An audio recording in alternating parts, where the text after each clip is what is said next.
There are men who believe chains make them gods. They forget. Chains remember everything, and so do the hands that wore them. Pay close attention to the man standing at the iron gate in the autumn of 1872. His coat is pressed, his posture straight, his hands steady. His name, the one he uses now, is Daniel Moore, freeman, tradesman, investor from Pennsylvania. But 16 years ago, when those same hands were shackled every night in a cellar beneath this Virginia estate, his name was Samuel, and the man who owned him, who humiliated him in front of dinner guests for sport, who chained him like an animal despite his literacy and skill, is dying inside that house right now. Samuel didn't come back for forgiveness.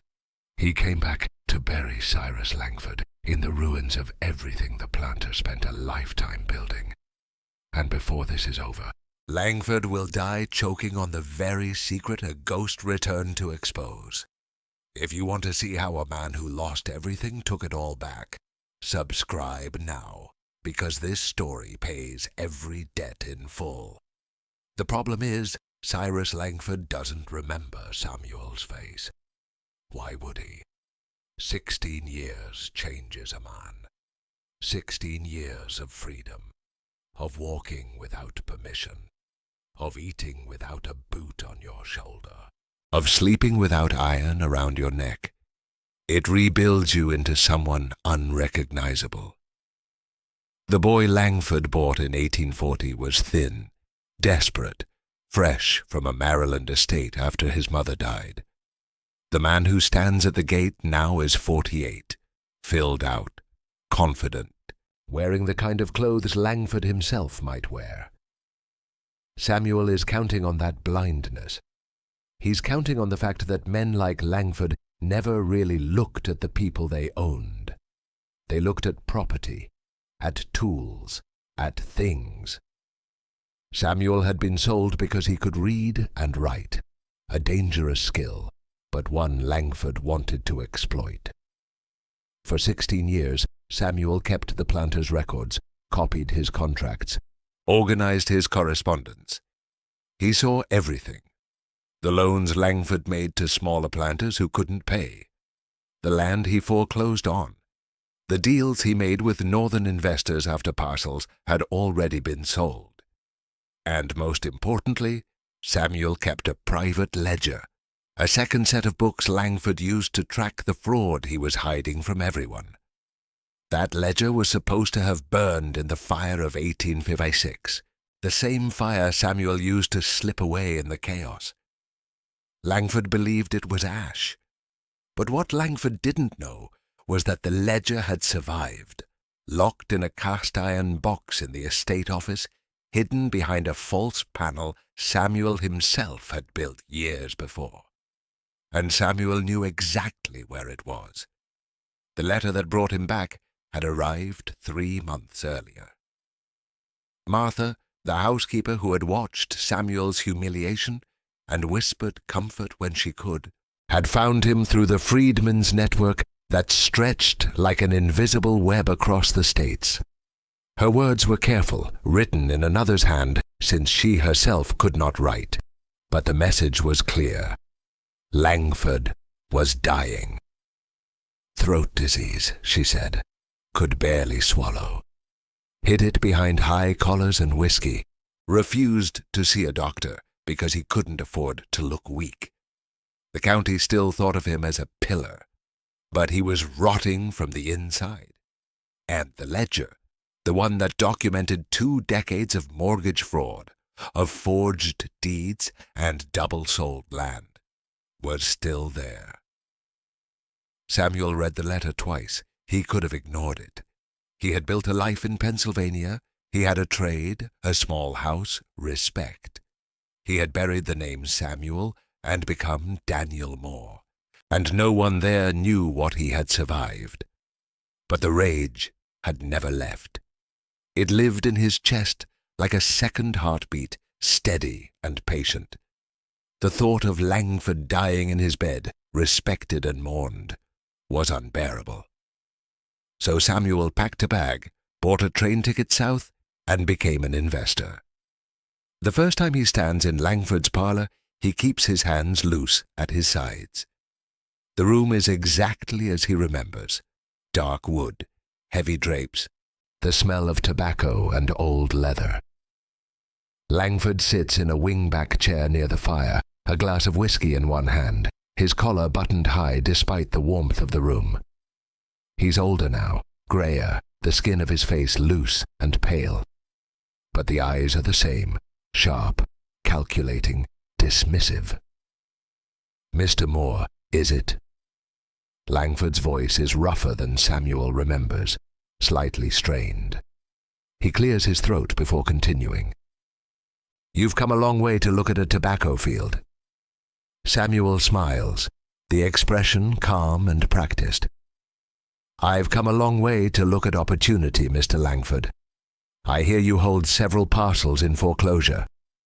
I'm interested in acquiring distressed land for development." Langford studies him for a moment, and Samuel feels the weight of that gaze. It's the same look the planter used to give him in the cellar before deciding whether the chains were tight enough. But now, there's no recognition in it. No memory. Just the mild interest of a man considering a transaction. "I do hold a few parcels," Langford says slowly. He takes a sip of whiskey, and Samuel notices the way he swallows, carefully, with effort, his jaw tightening briefly. "But they're prime land, Mr. Moore, not distressed. The previous owners simply overextended themselves." Samuel nods, keeping his face neutral.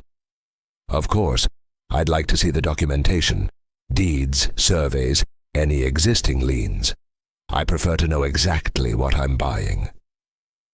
Langford's expression doesn't change, but something flickers behind his eyes. Caution, maybe, or suspicion. He sets the glass down and leans back.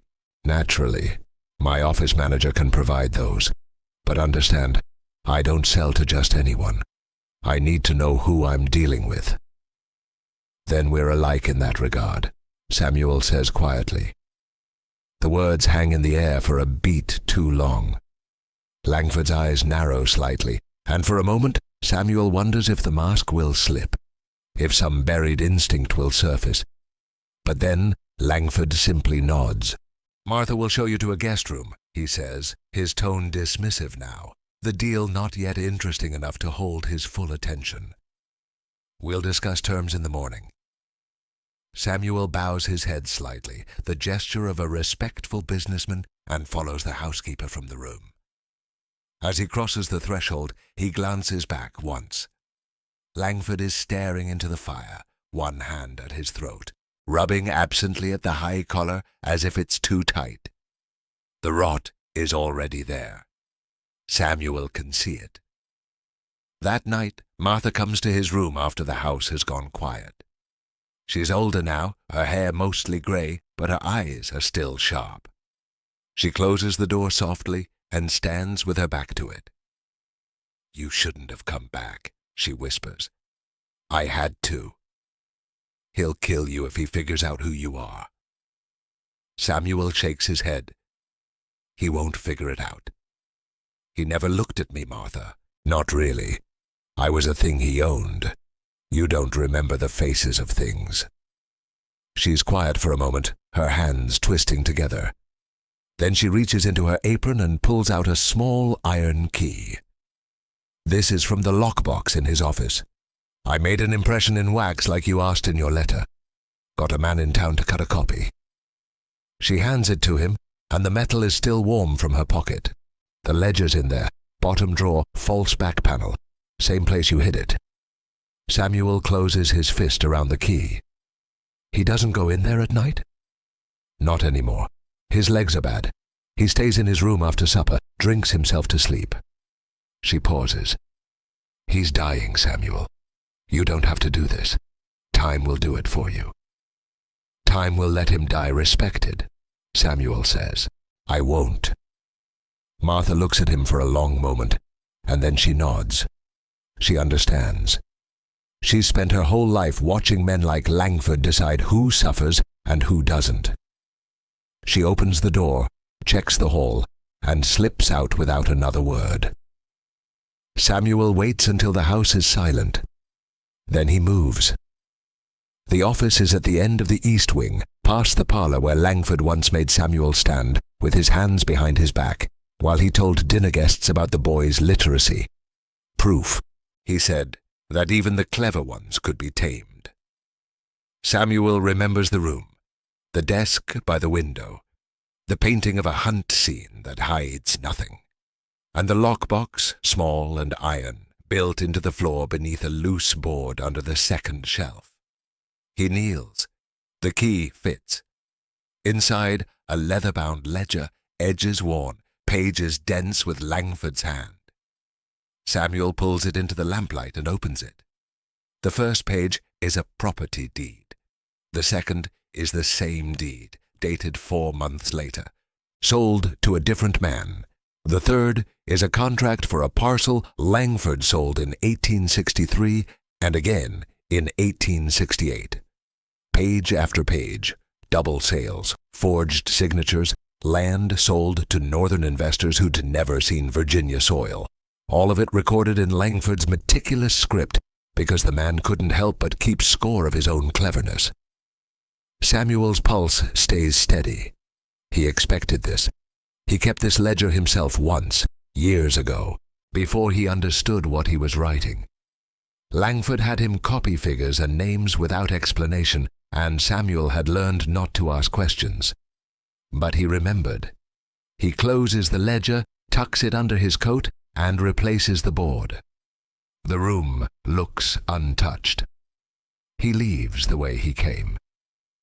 By morning, he's back in town, and the ledger is in the hands of a county clerk who's been waiting for a reason to question Langford's land deals.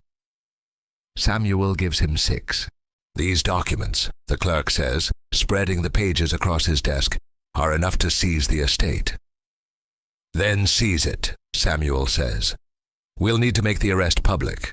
He's got creditors coming tomorrow night, some kind of dinner. Samuel nods. That'll do. He leaves the clerk's office and walks through town as though he's just another northern tradesman passing through. No one looks twice, but inside, something coils tight. He's waited 16 years for this. One more day won't kill him. The next evening, Samuel stands outside the estate gates as carriages arrive. Men in dark coats, clean hats, voices full of tobacco smoke and old money. They're here because Langford called in favors, because he needs one last loan to cover what the fraud's already started to unravel. He doesn't know the walls are about to come down.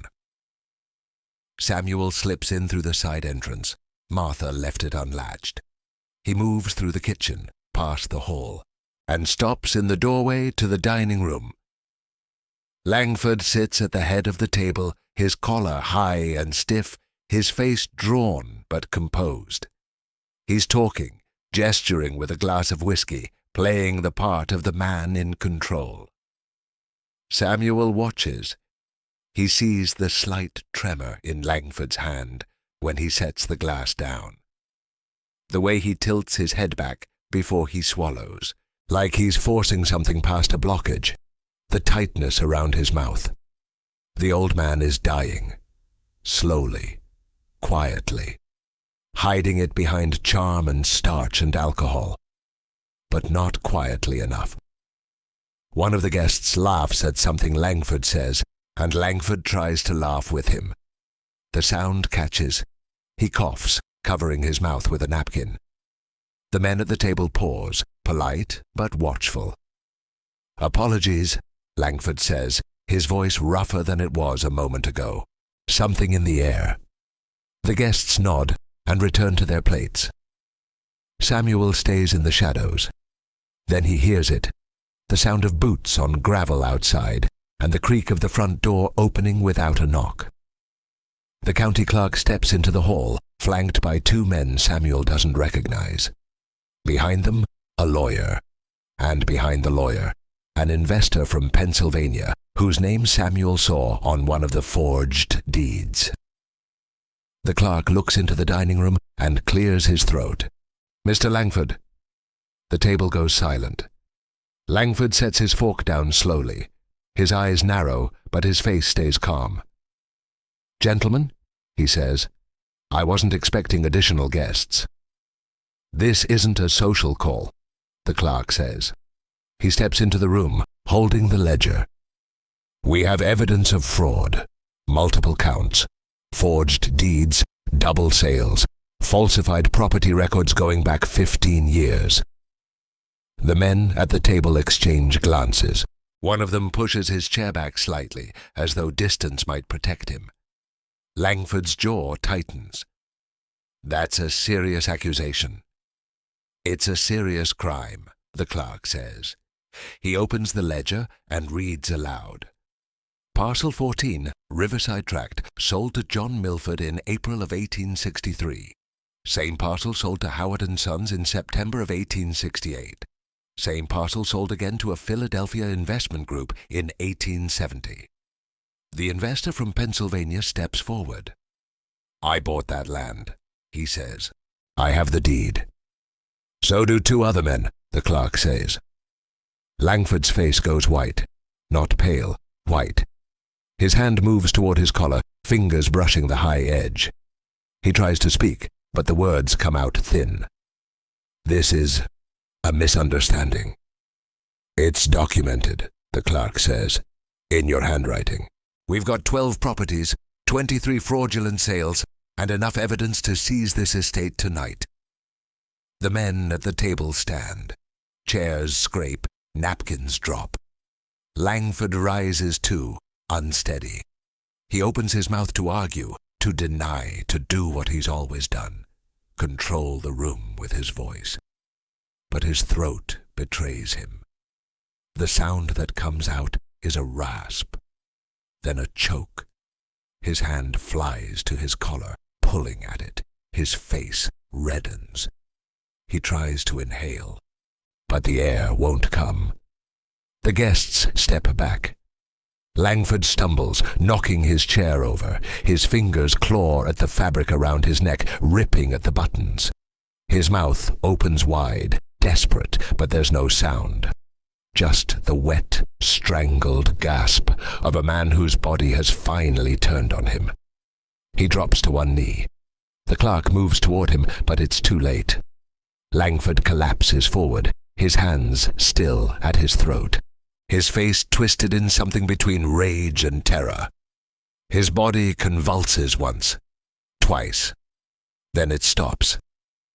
The dining room is silent, except for the crackle of the fire in the hearth. Samuel stands in the doorway, unseen. He watches as the clerk kneels beside the body. Watches as one of the guests covers his mouth.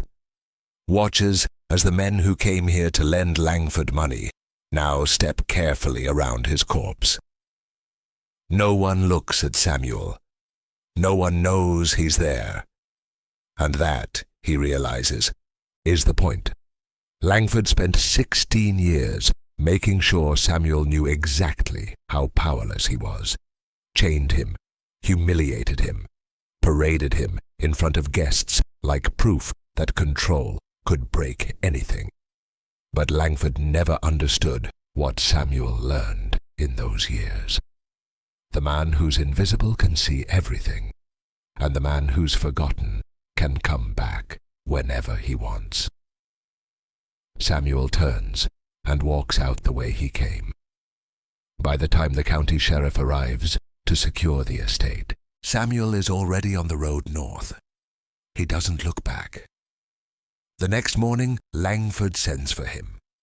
Samuel enters the study to find the man already dressed for the day.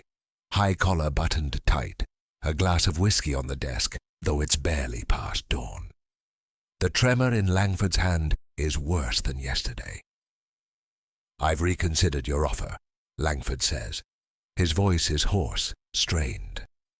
"The parcel is yours. We'll finalize the papers this afternoon." Samuel inclines his head. I appreciate your confidence, Mr. Langford. Confidence. Langford's mouth twists. You've got manners, I'll give you that. Rare for a northerner. Samuel doesn't reply. He watches Langford's throat work as the man tries to swallow, sees the brief wince of pain. There's a dinner tonight, Langford continues. Local men, creditors mostly. I'd like you to attend. Show them there's still value in this estate. Northern interest, you understand. Samuel understands perfectly. Langford needs witnesses to his continued relevance. Men who will see the composed investor, the pending sale, the illusion of control. Of course, Samuel says. Langford waves him out. Samuel finds Martha in the kitchen garden. She's pulling weeds, her hands dark with soil. Tonight, he says quietly. She doesn't look up. The authorities? Received the ledger yesterday. They'll move fast. Fraud this size, they can't sit on it. Martha's hands still. He's got people coming. Dinner guests. I know. Samuel crouches beside her, keeps his voice low. That's the point. He wants an audience to see him strong. He'll get one to see him fall. She looks at him then, her expression unreadable. And after? You leave. Tonight, if you can. There's a family in Richmond. Freedmen. Good people. I've already sent word. They're expecting you. You planned all this. I had 16 years to plan it. Martha pulls another weed, drops it in her basket. I kept that key because I thought maybe one day I'd need it. Didn't think it'd be for this. It's enough, Samuel says. More than enough. She nods once, stands, brushes soil from her apron. Then I'll be ready. The afternoon passes in careful stillness. Samuel reviews the sale documents Langford's clerk prepares. Worthless papers for a parcel Langford doesn't actually own. Sold twice already to men in Philadelphia and Boston. He signs nothing, makes vague noises about needing his attorney's review. The clerk, a nervous man with ink-stained fingers, seems relieved to delay. By evening, the dining room is set. Candles, polished silver. The last good china Langford hasn't sold off. 6 men arrive, planters, a banker, a merchant who holds part of Langford's debt. They greet their host with careful respect, the kind men show when they're calculating risk. Samuel is introduced as Mr. Hayes, investor from Pennsylvania. They shake his hand, assess him with quick glances. A few ask polite questions about his business. He answers with the smooth, empty phrases he's practiced. None of them look twice. Why would they? The man they're seeing is composed, well-dressed, free. Not the chained boy who kept ledgers in a cellar. Not the figure Langford paraded in front of guests to prove his dominance. Langford himself is struggling. His collar is too tight, his face slightly flushed. He grips his whiskey glass like an anchor and tries to project confidence, but his voice cracks twice during the opening pleasantries. The banker notices. You well, Cyrus? Fine, Langford says shortly. Touch of a cold. Nothing more. They sit. The meal is simple. Martha's work, stretched thin over too many plates. The men eat without comment, discuss cotton prices, reconstruction politics, the trouble with northern carpetbaggers. Samuel listens, contributes little, keeps his attention on Langford. The man is sweating now. He's barely touched his food, keeps reaching for his glass. Twice he starts to speak and has to stop, clear his throat. Try again. The merchant leans in. Cyrus, if you need to postpone. I'm fine. But he's not. His hand shakes when he sets down the glass. His breathing is shallow, labored. And then, through the window, Samuel sees the rider, the county sheriff, dismounting at the front steps. Behind him, 2 deputies and a man in a dark suit. A federal agent, by the look of him. The men at the table don't notice yet. They're still talking, forks scraping plates, the low hum of conversation. Samuel sits back in his chair, watches. The door opens. The butler, one of Langford's remaining house staff, steps in, his face pale. "Sir," he says quietly, "the sheriff is here. He's asking for you." The table goes silent. Langford stares at the butler, then at the door. "Tell him I'm occupied." "Sir, he says it's urgent. Legal matter." The banker frowns. "Legal?" Langford pushes back from the table, tries to stand. His legs are unsteady. He grips the chair for balance, his jaw tight. "Excuse me," he says, voice barely above a rasp. But the sheriff doesn't wait. He enters the dining room, hat in hand, the federal agent behind him. The room feels suddenly too small. "Mr. Langford," the sheriff says. His tone is formal, cold. "I'm here on behalf of the county court and the federal land office. We've received evidence of mortgage fraud, multiple sales of the same parcels to separate buyers, forged deeds, falsified records. I'm authorized to seize your property pending investigation." The men at the table freeze, forks down, eyes wide. Langford's face drains of color. There's been a mistake. I don't know what you're... We have the ledger, Mr. Langford." The federal agent steps forward, holding a familiar leather-bound book. "Your ledger. Every fraudulent transaction documented. Names, dates, amounts, signed in your hand." Langford stares at the book like it's risen from the grave. Because it has. "That was destroyed," he whispers, "in the fire, 16 years ago." "Apparently not." The agent opens it, reads aloud. "March 1854, Parcel 12, sold to J. Whitman of Boston for $200. September 1854, same parcel sold to H. Greaves of Philadelphia for $400. April 1870, same parcel offered as collateral on a loan to Richmond Federal Bank." He looks up. "Should I continue?" Langford tries to speak. His mouth opens, but nothing comes out. His throat is seizing, locked tight. He grabs at his collar, fingers clawing at the fabric. The banker stands, alarmed. "Cyrus." But Langford can't breathe. His face is red, then purple. He's choking, gasping, pulling at the high collar that's hidden his weakness for months. The sheriff moves toward him. "Get a doctor." Langford collapses. His knees hit the floor, then his shoulder. He's still clawing at his throat, eyes wide with panic, the sound of his struggle wet and horrible. The men around the table scramble back. Someone shouts for help. The sheriff kneels beside Langford, tries to loosen the collar, but it's too late. The disease that's been eating Langford's throat for years has finally closed it entirely. Shock, rage, humiliation, they've triggered the collapse. His airway is gone. He dies there, on the floor of his own dining room, in front of the men whose respect he craved, suffocated by the secret he tried to hide. Samuel doesn't move. He sits at the table, hands folded, watching. No one looks at him. They're too focused on the body, the sheriff, the chaos of realization spreading through the room. The federal agent closes the ledger. "Property seizure begins immediately," he says to no one in particular. "This estate is under federal authority." Samuel stands, smooths his jacket, steps carefully around the growing crowd near Langford's body. Martha is in the hallway, a small bag already packed.